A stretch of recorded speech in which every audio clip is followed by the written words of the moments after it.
வணக்கம் நண்பர்களே, welcome to நல்லவன் டிவி. அலங்கோல ஆட்சிக்கு அரக்கோணமே சாட்சி, டம்மி அப்பா அரசு நடவடிக்கை எடுக்குமா? இபிஎஸ் விமர்சனம். வாங்க விரிவாக பார்க்கலாம்.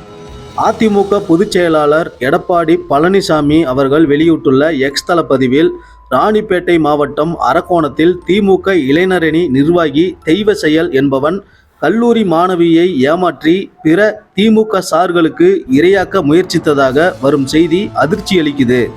இந்த வழக்கில் எஃப்ஐஆர் பதிய அலைக்கழித்த ஸ்டாலின் மாடல் அரசின் காவல்துறை அரக்கோணம் தொகுதி கழக சட்டமன்ற உறுப்பினர் திரு சு ரவி அவர்களிடம் மாணவி முறையிட்ட பிறகே எஃப்ஐஆர் பதிந்துள்ளது.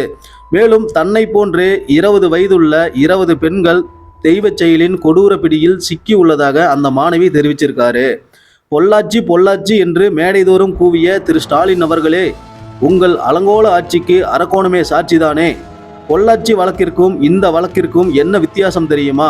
பொள்ளாச்சி வழக்கை நான் நேர்மையாக சிபிஐக்கு மாற்றினேன்.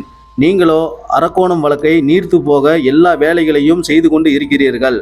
பாதிக்கப்பட்ட பெண் தெளிவாக உங்கள் நண்பர் பெற்றெடுத்த பிள்ளை அமைச்சர் அன்பில் மகேஷ் உள்ளிட்ட திமுகவினர் பெயரை சொல்லி தான் மிரட்டப்படுவதாக சொல்கிறார்.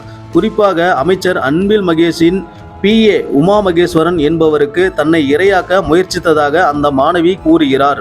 பாதிக்கப்பட்ட மாணவி சொல்வதை வைத்தே கேட்கிறேன். திமுக குற்றவாளிகள் அடங்கிய கூடாரத்தை பாதுகாக்க முயற்சிக்கும் சார்கள் மானம் இருந்தால் வெக்கி தலைகுனியட்டும். 20 வயது பெண்ணை பாலியல் ரீதியாக துன்புறுத்த துடிக்கும் திமுக நிர்வாகிகள் மீது இந்த டம்மி அப்பா அரசு நடவடிக்கை எடுக்குமா? எடுக்காவிடில் மக்கள் துணையோடு நிச்சயம் அஇஅதிமுக மிகப்பெரிய போராட்டங்களை முன்னெடுக்கும். இவ்வாறு எதிர்க்கட்சி தலைவர் திரு எடப்பாடி பழனிசாமி அவர்கள் எக்ஸ் தளத்தில் பதிவிட்டுள்ளார். இது குறித்த உங்களோட கருத்துக்களை கமெண்ட் பாக்ஸில் கமெண்ட் பண்ணுங்க. இந்த வீடியோ உங்களுக்கு பிடிச்சிருந்தா வீடியோ லைக் பண்ணுங்க, ஷேர் பண்ணுங்க. நன்றி, வணக்கம்.